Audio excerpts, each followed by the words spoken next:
Hello students. तो बेटे this is the lecture number 10। बेटे जो प्रीवियस हमने लेक्चर नंबर 9 में डिस्कस किया है उसी के कंटिन्यूड क्वेश्चंस हैं। 9th में हमने एक ही क्वेश्चन डिस्कस किया था, उसी के कंटिन्यूड है।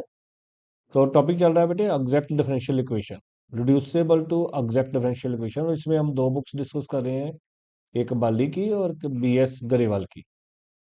तो आज बेटे उसी को कंटिन्यू करते हुए, 9th लेक्चर को कंटिन्यू करते हुए हमें स्टेटमेंट गिवन है। वंस अगेन यही होगा, सॉल्व द डिफरेंशियल इक्वेशन। हमने इसको पहले कंपेयर किया M D x plus N D Y से। एम आ गया एक्स के प्लस वाई के प्लस 2x, एन आ गया 2y। कल एम बाय कल वाई निकाला, वो आ गया 2y, और कल एन बाय कल एक्स निकाला, वो आ गया 0। अब देखो दोनों इक्वल नहीं आए हैं, तो जब इक्वल नहीं आएंगे तो we have to decide for the type. तो जो पहली टाइप थी वो थी होमोजीनियस, जो मैंने लेक्चर नंबर 6 में डिस्कस किया हुआ है, वो थी होमोजीनियस। तो होमोजीनियस में इसकी डिग्रीज देखे, इसकी डिग्री 2 है, इसकी डिग्री 2 है, लेकिन इसकी डिग्री 1 है, तो डिग्री सेम नहीं है, तो ये होमोजीनियस नहीं लगेगा। फिर लेक्चर 7th में मैंने बताया था bracket y d x bracket x d y होगा, वो भी नहीं फॉर्म है, वो भी नहीं लगेगा। लेक्चर 8th में मैंने बताया कि एम और एन में दो दो टर्म्स होंगी, तो वो भी नहीं है, तो लेक्चर 8th भी नहीं लगेगा। इट मीन्स लेक्चर 9th का कंसेप्ट लगेगा। और लेक्चर 9th में मैंने दो कंसेप्ट बताए हैं आपको कि अगर सबसे पहले आपने चेक करना है कि एग्जैक्ट है कि नहीं। तो एग्जैक्ट नहीं आएगा तो आपने फिर डिवाइड करके देखना है। आपने जो डिवाइड करना है वो करना है कल एम बाय कल वाई माइनस कल एन बाय कल एक्स डिवाइडेड बाय एन को। तो उसकी वैल्यूज हमने फिल की, बना 2y minus 0 divide by 2y, तो आंसर कितना आया 1। तो डिवाइड करने के बाद जहां पे कांस्टेंट आना चाहिए था या x का फंक्शन आना चाहिए था, तो अब कांस्टेंट आ गया है, तो इट विल वर्क। तो फिर उसके बाद इंटीग्रेटिव फैक्टर निकालने का कंसेप्ट है e की integral F x d x, और इस केस में एफ एक्स जो है वो 1 है, इंटीग्रल 1 डी एक्स, तो e की x आ गया। फिर हमने सोल्यूशन का फॉर्मूला लगाया। सोल्यूशन लगाने के लिए, निकालने से पहले सबसे पहले हमने जो क्वेश्चन है उसको इंटीग्रेटिव फैक्टर से मल्टीप्लाई करना है, तो मल्टीप्लाई कर दिया। और मल्टीप्लाई करने के बाद आपने सीधा ही लिख देना है दिस इज एग्जैक्ट। हमने सीधा ही लिख दिया दिस इज एग्जैक्ट। नाउ हमने सोल्यूशन निकालना है। तो बेटे सोल्यूशन निकालने का के लिए हमें प्रोडक्ट रूल लगाना पड़ेगा, यूवी रूल लगाना पड़ेगा।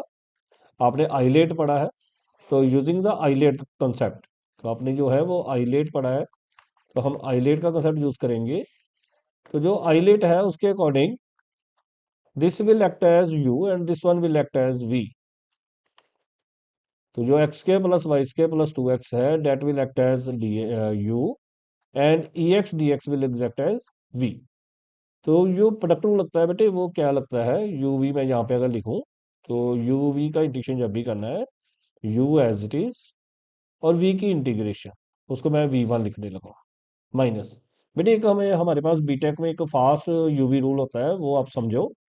You as it is v का इंटीग्रल माइनस जो पहली ब्रैकेट आएगी ना उसका डेरिवेटिव, डेरिवेटिव को मैं डैश से लिख रहा हूँ, डेरिवेटिव को मैं डैश से लिख रहा हूँ। और ये जो ब्रैकेट आएगी ना सेकंड वन, इसकी इंटीग्रेशन,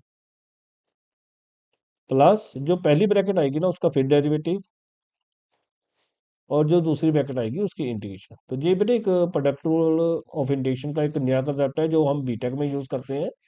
तो ये देखो, एक्स के प्लस वाई के प्लस 2x इज एक्टिंग है यू, तो यू एज इज ई की एक्स की इंटीग्रेशन, ई की एक्स ही रहती है, फिर माइनस जो पहली ब्रैकेट आई है इसका डेरिवेटिव।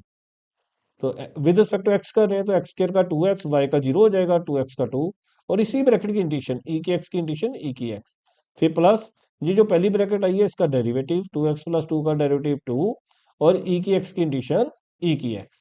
तो पहली ब्रैकेट का डेरिवेटिव करते जाना है, दूसरी ब्रैकेट की इंटीग्रेशन करते जाना है, और बीच में पहले माइनस साइन है, बाद में प्लस साइन है। और जब जहां पे बेटे थर्ड स्टेप पे कांस्टेंट आ गया तो स्टॉप, अगर नहीं आता तो फिर माइनस, फिर इस थर्ड ब्रैकेट का डेरिवेटिव, इस ब्रैकेट का डेरिवेटिव कर देना, इस ब्रैकेट की इंटीग्रेशन कर देनी थी।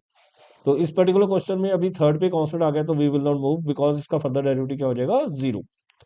उसके बाद ओपन द ब्रैकेट्स, और 2x ई एक्स 2x ई एक्स को काट गया, 2 टू ई एक्स को काट गया, and getting the answer x के प्लस वाई के into e x equal to c. Next बेटे क्वेश्चन है, अब ये गिवन है, फिर वंस अगेन एम है एन है, डेरिवेटिव निकाले और सेम नहीं आए, और फिर अब हमें डिसाइड करनी है टाइप। तो ये देखो, ये जो है इसकी डिग्री होमोजीनियस नहीं है। एक्स स्क्र की डिग्री 2 है, वाई स्क्र की डिग्री 2 है, लेकिन 1 की डिग्री कोई भी नहीं होती है। सिमिलरली 2x y है, तो 2x y में टू एक्स की डिग्री 1 है, वाई की डिग्री 1 है, तो टोटल डिग्री कितनी आ जाएगी 2। तो डिग्री टोटल इस 1 की वजह से टोटल डिग्री 2 नहीं रह रही है। अगर 2 डिग्री नहीं रह रही है तो मान लो ये होमोजीनियस नहीं है। फिर हम फर्दर डिसाइड करेंगे सेकंड टाइप, तो bracket y d x plus x d y वो भी नहीं है। फिर हम थर्ड टाइप देखेंगे, एम में 3 टर्म्स हैं, एन में 1 टर्म है, हमेशा 2 टर्म्स होनी चाहिए, तो वो भी नहीं लगेगी। तो जब तीनों कंडीशंस नहीं लग रही हैं, तो तीनों कंडीशंस नहीं लगी हैं, तो फिर हम फोर्थ टाइप पे आएंगे। तो हमने कल एम बाय कल वाई माइनस कल एन बाय कल एक्स डिवाइडेड बाय एन निकालना है। जब हमने कल एम बाय कल वाई माइनस कल एन बाय कल एक्स डिवाइडेड बाय एन निकाला, उसकी कैलकुलेशन शुरू की,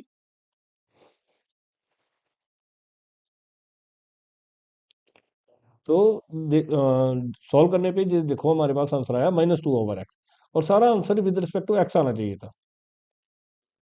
तो हमारा आंसर आया -2/x, और सारा answer with respect to x आना चाहिए था, तो आ गया। इसको हम क्या बोलेंगे, एफ एक्स।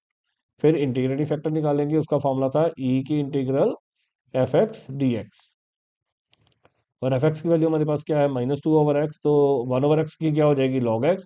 फिर मैंने पहले भी बताया था, अगर जहाँ पे कुछ आ जाए तो उसको पावर बना देना। क्या बन जाएगा, ई लॉग एक्स माइनस टू, ई लॉग कट जाते हैं तो एक्स माइनस टू, और हमारा इंटीग्रेटिंग फैक्टर क्या आ गया, 1/x के। इसी इंटीग्रेटिंग फैक्टर से हम मल्टीप्लाई कर देंगे।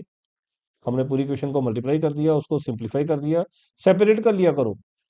सेपरेट करने के बाद हमने सीधा ही लिख देना exact, there is no need to check कि ये एग्जैक्ट है या नहीं है।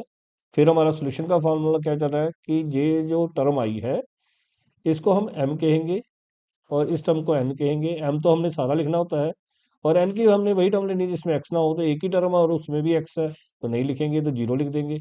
अब 1 की condition x y square as it is, x-2 की कंडीशन क्या हो जाएगी, x-1/-1, और x-2 की कंडीशन क्या हो जाएगी, x-1/-1 इक्वल टू c। तो this was the second question of today's lecture. फिर आगे बेटे